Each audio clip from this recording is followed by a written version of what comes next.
12.3 fermentation. So let's see fermentation क्या होती है। इन फर्मेंटेशन से बाय ईस्ट, तो फर्मेंटेशन जो हमारी बेसिकली होती है वो ईस्ट से होती है। The incomplete oxidation of glucose is achieved under aerobic condition.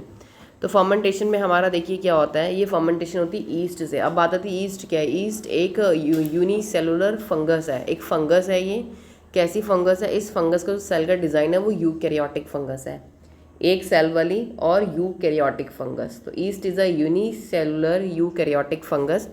ये हमारा फर्मेंटेशन की प्रोसेस करती है। फर्मेंटेशन में देखिए क्या होता है हमारा, incomplete oxidation of glucose is achieved under anaerobic condition. मतलब ग्लूकोज पूरे तरीके से नहीं टूटता, इनकम्प्लीट वे में टूटता है, और वहाँ पे हमारा एन एरोबिक कंडीशन मतलब ऑक्सीजन की एब्सेंस में ये रिएक्शन कराई जाती है।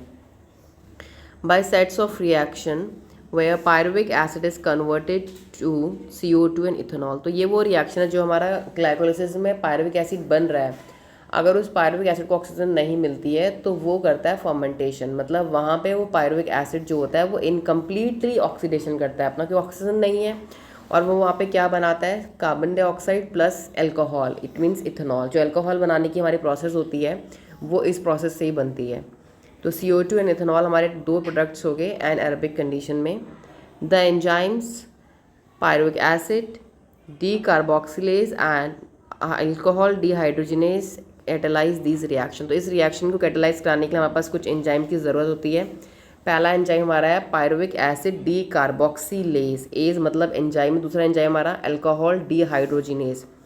तो जो डी कार्बोक्सिलेज है वो CO2 कन्वर्ट बनाएगा, और जो हाइड्रोजिनेज है अल्कोहल वो एथेनॉल बनाएगा। Ethanol is alcohol. Other organism like some bacteria produce lactic acid from pyruvic acid. ऐसे ही बहुत सारे बैक्टीरियाज भी हैं जो कि लैक्टिक एसिड को बनाते हैं पायरुविक एसिड से। मतलब पायरुविक एसिड लैक्टिक एसिड में भी कन्वर्ट होता है, जैसे अल्कोहल में कन्वर्ट है वैसे लैक्टिक एसिड भी बनाएगा वो। The steps involve are in shown in figure 12.2। In animal cell also like muscles during exercise. अब बहुत इंपॉर्टेंट लाइन आ रही है, देखिए। फर्मेंटेशन तो देखिए ईस्ट करवा रहा है, तो ये इससे हमारा की मतलब नहीं, हमारी बॉडी में ऐसी प्रोसेस नहीं हो सकती कोई भी, क्योंकि हम in the presence of oxygen जी सकते हैं, एब्सेंस में हम डेड हो जाएंगे। But yeast in the absence में जीती है और वहाँ पे वो अल्कोहल बनाती है फर्मेंटेशन करके शुगरी सबस्टांस से। तो अल्कोहल बनती है हमेशा शुगरी सबस्टांस से, मीठी चीज़ों से। ग्रेप्स हो गए, जैगरी हो गया, okay.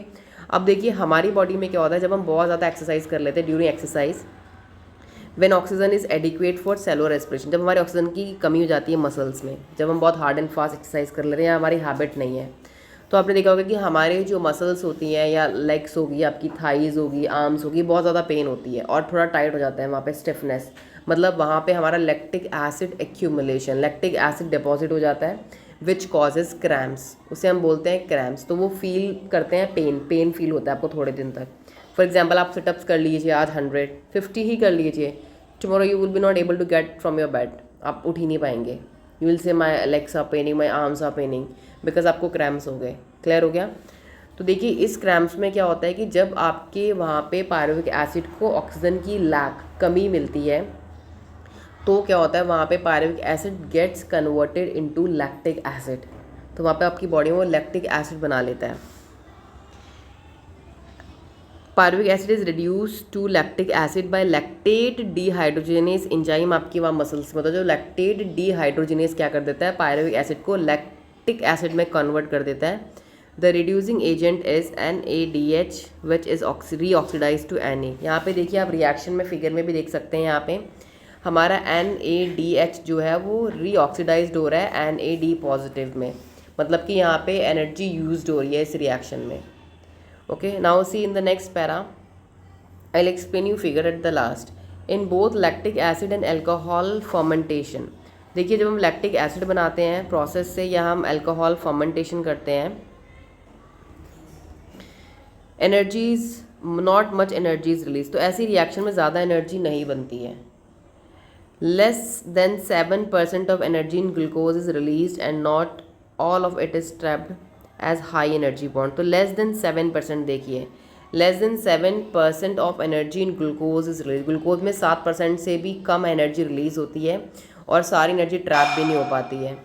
Also the processes are hazardous, ऐसी प्रोसेस हैज़ार्डियस होती हैं इधर एसिड और अल्कोहल इज़ प्रोड्यूस्ड, क्योंकि ये आपकी बॉडी में ज़्यादा लैक्टिक एसिड प्रोड्यूस होगा तो प्रॉब्लम होगी, क्योंकि ऑक्सीजन की कमी हो रही है, हम उसमें सर्वाइव नहीं कर सकते हैं। हमारा जो मेन बेसिस रेस्पिरेशन का है ना वो सिर्फ एरोबिक है, मतलब ऑक्सीजन की कंप्लीट प्रेजेंस में हम एनर्जी ले रहे हैं। ये तो हमारा lactic acid only during heavy exercise बन रहा है, वैसे थोड़ा ना बन रहा है, जब बहुत हार्ड एंड फास्ट या वाइगरस एक्सरसाइज कर रहे हैं तब जाके ये बन रहा है।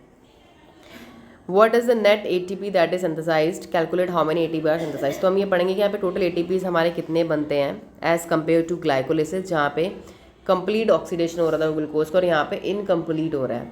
तो देखिए, when one molecule of glucose is fermented to alcohol और lactic acid, yeast poison themselves to death when the concentration of alcohol reaches about 13%। तो देखिए, जब अल्कोहल बनाती है ईस्ट, हमारी फंजाएँ होती हैं, ये अपने आप को ये खुद मर जाती हैं जब हमारा वहाँ पे अल्कोहल का कॉन्सेंट्रेशन 13% हो जाता है उस मिक्सचर के अंदर।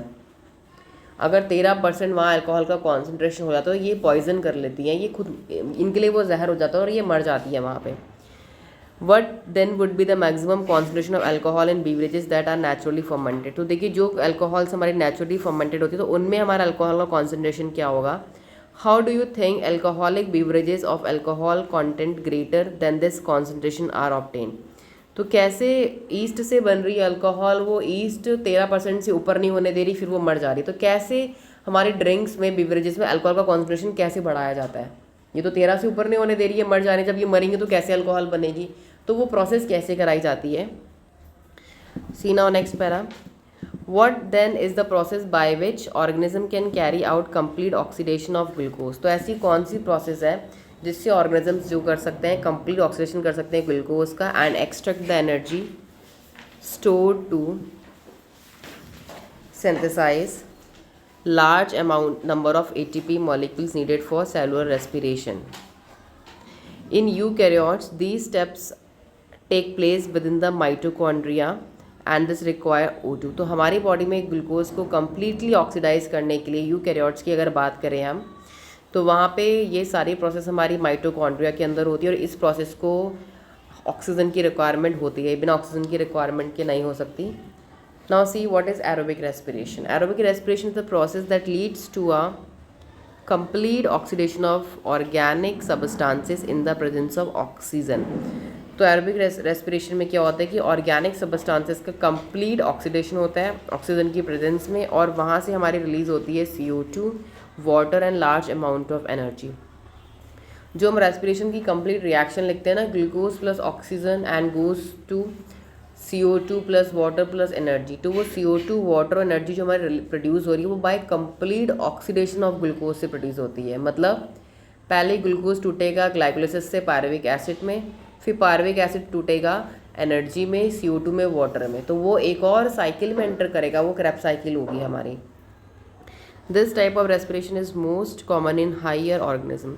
ऐसा रेस्पिरेशन हमारा हायर ऑर्गेनिजम्स में जैसे कि हमारे अंदर भी होता है ये। We will look at this process in the next section, तो हम इस प्रोसेस को नेक्स्ट सेक्शन में पढ़ेंगे। Now come to your figure of fermentation. तो देखिए यहाँ पे आपको फर्मेंटेशन में क्या दिख रहा है, ग्लूकोज ग्लिसरॉल्डिहाइड में, फिर फॉस्फोग्लिसरिक एसिड में, फिर पैप बन रहा है, पैप से सीधा पायरुविक एसिड बन रहा है, मतलब वही ग्लाइकोलिसिस वाली प्रोसेस पूरी इन्होंने शॉर्ट में दिखा रखी है। जब यही पायरुविक एसिड को ऑक्सीजन की कमी होती है तो बनता है लैक्टिक एसिड, वहाँ लिख दो in the lack of oxygen, in the lack, तो ये हमारी लैक ऑफ ऑक्सीजन में हो रहा है लैक्टिक एसिड। और एब्सेंस ऑफ ऑक्सीजन बिल्कुल भी नहीं मिलती तो बनता है ethanol plus CO2, ethanol plus CO2।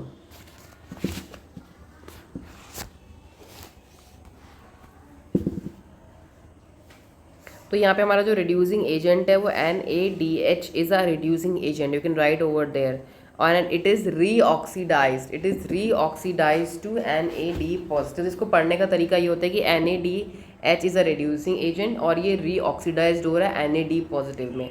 अगर ये एरो उल्टा होता तो हम बोलते हैं कि NAD positive is reduce to NADH plus H positive. Okay, अभी ये हमारा हो रहा है रीऑक्सीडाइज, तो आपको ये पढ़ना आना चाहिए। तो NaDH plus H positive is reoxidized to NAD positive in both the process, और दोनों प्रोसेस में हमारा सेम फिनोमिनन हो रहा है. So your fermentation is completed.